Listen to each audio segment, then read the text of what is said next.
Hello guys, magandang gabi sa ating lahat. Alright, nandito po ako ngayon guys upang ipabatid sa inyo or ipaalam sa inyo guys ang aking isi-share para po may matutunan po kayo. Kasi po ang isi-share ko po sa inyo tungkol sa ating dashboard guys, kung paano natin i-handle ito kahit namumula hanggang maging green ito guys. Yan. Lahat naman tayo guys, lalong-lalo na tayo na mga baguhan na mga content creator, naranasan natin yan. Kagaya sa akin guys, isang buwan guys, kawawa ang dashboard ko. Kasi naging lipstick siya. Naging pula talaga, as in pula.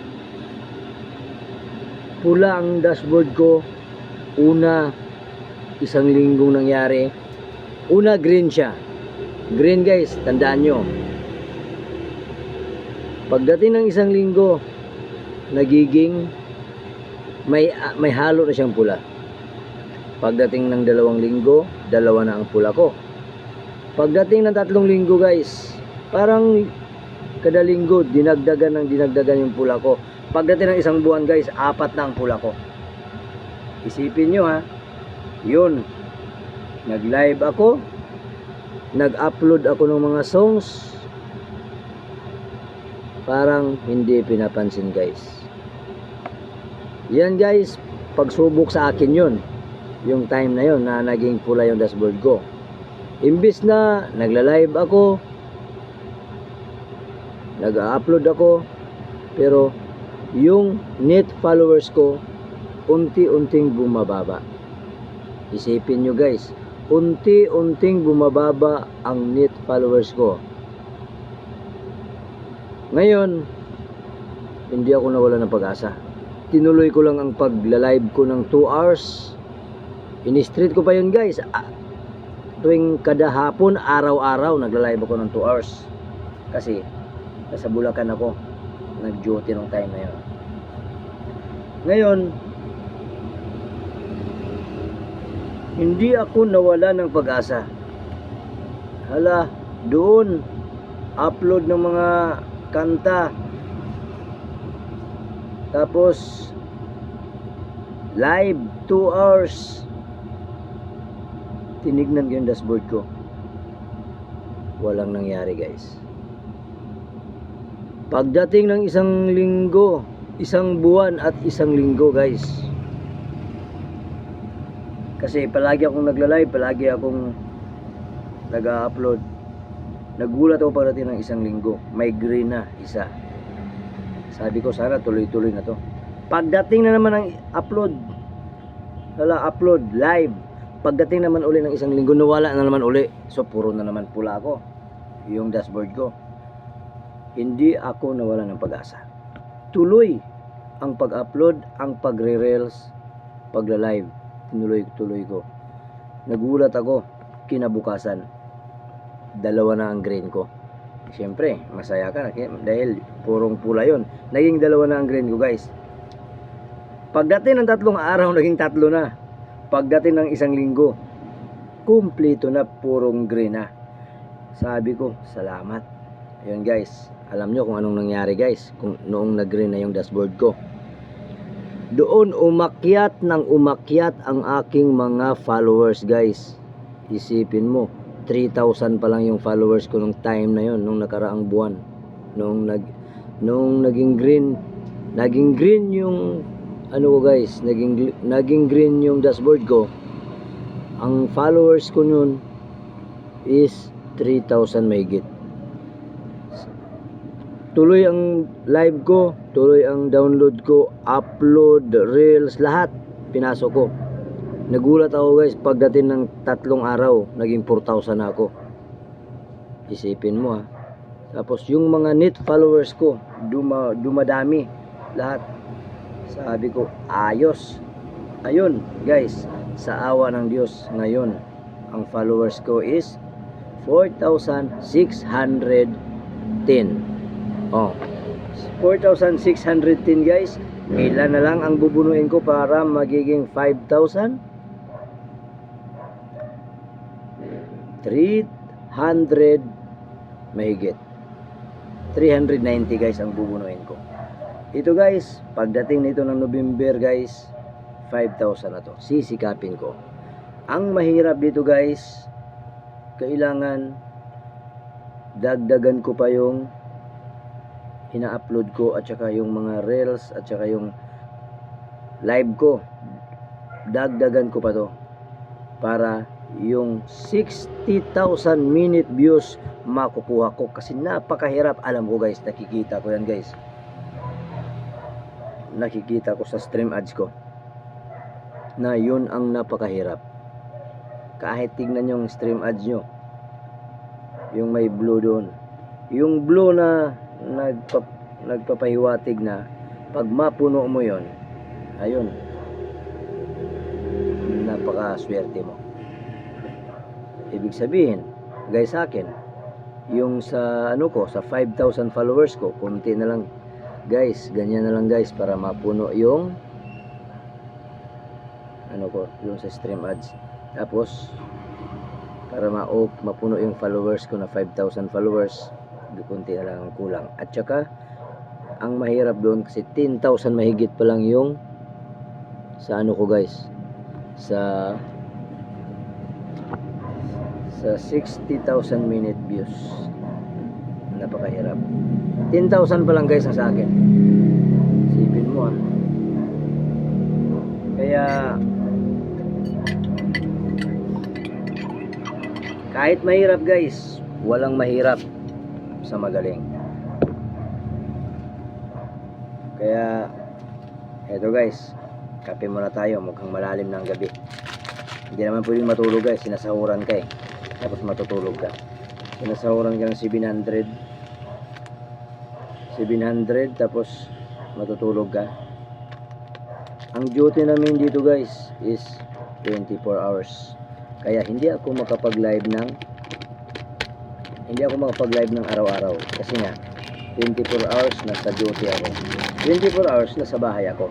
Kaya alternate yung live ko guys. Pero sa awa ng Diyos, kahit alternate yung live ko, kahit nandito ako, makapag-upload pa naman ako ng mga ano guys, ng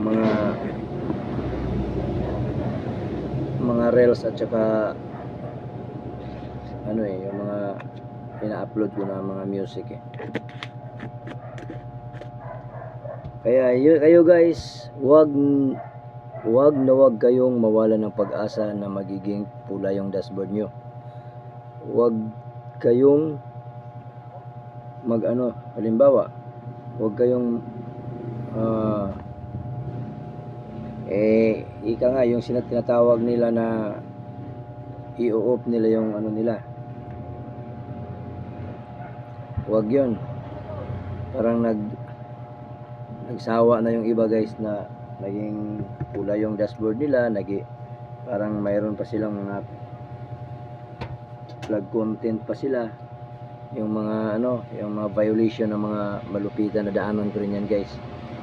Pero sa awa ng Diyos, nalagpasan ko na. At saka yung mga violation na mga watermark, na daanan ko yan guys. Isipin mo guys, 3 buwan pa lang ako dito guys kay Mita. 3 months pa lang ako guys, pero sa awa ng Diyos, unti na lang kulang, magiging 5,000 followers na ako. Isipin mo, 3 months pa lang. Dapat, kung hindi ako nagtagtag ng violation sa isang account ko dati, dapat may stream ads na ako ngayon.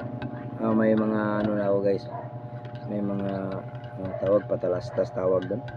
Yung may mga sahod na doon ako. At saka yung star kasi, mahirap ang star guys, totoo.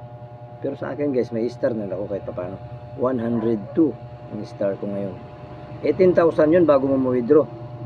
Kung magtamad-tamaran ka pa guys sa pag-live mo, kung wala ka pang vlog, kung magtamad-tamaran ka, na mawawala yun, itatago yun. Pero kahit itatago yun, hindi naman yun ibabalik din yun. Pero kailangan huwag magtamad-tamaran. Kailangan upload, live, vlog. Yan. Yun nga ang gusto ko rin mangyari guys eh. Kaso lang wala lang akong tagahawak ng camera kapag once na mag-vlog ako, at saka mayroon pa akong gustong mangyari na kailangan may tauhan din ako para masaya, para mag-click talaga yung live ko. Pero hindi pa sa ngayon dahil magdi-December guys, sayang, trabaho muna. Para sa January kung mag-negosyo na ako eh, focus na ako dito sa pag ano na to. Sana makasahod na rin ako para makatulong ako sa mga nangangailangan. Plano ko yan guys. Kapag once na makasahod ako sa pagbablog, unang tutulungan ko yung mga papuntang Bulacan na humihingi. Yun ang tutulungan ko guys. Mga kapatid ko, magulang ko, habang nandiyan pa magulang ko. Pero sa ngayon wala pa akong pera guys, sa totoo. Dahil hindi naman sa 17 years ko ng guard guys, ngayon lang ako nakapag duty ng malaking sahod guys eh. Dati mababa ang mga sahod namin at pamilyado ka, mahirap. Kaya guys, yun lang guys ang masasabi ko sa inyo.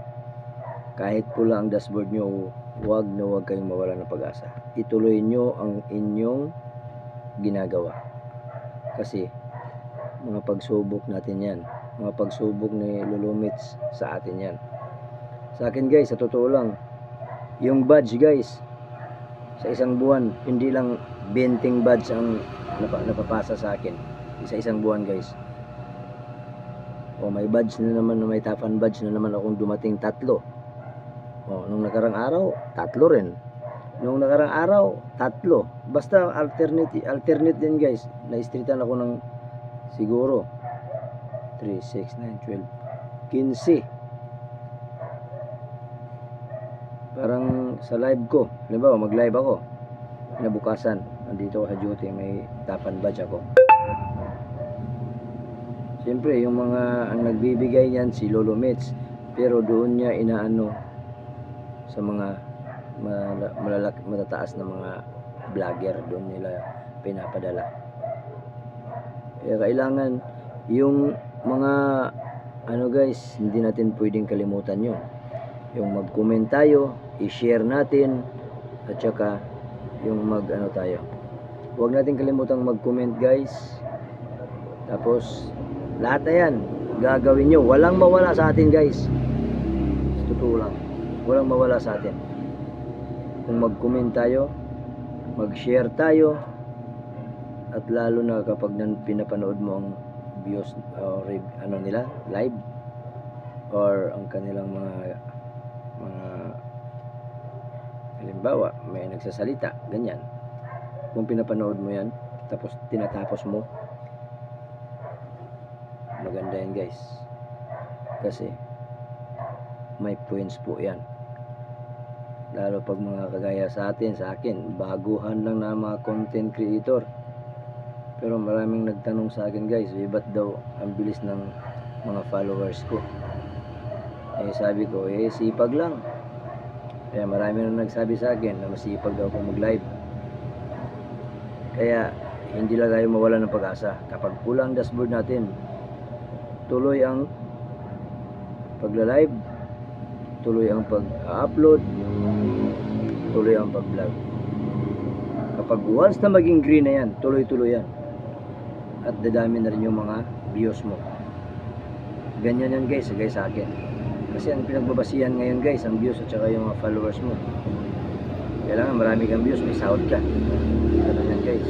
60-minute views ang inaano ngayon, 60,000 minutes views. Yun ang pinakamahirap ngayon na aanuhin ko. Kailangan, gusto ko madagdagan ko yung ano ko, madagdagan ko yung kaartihan ko pagdating sa pag-live.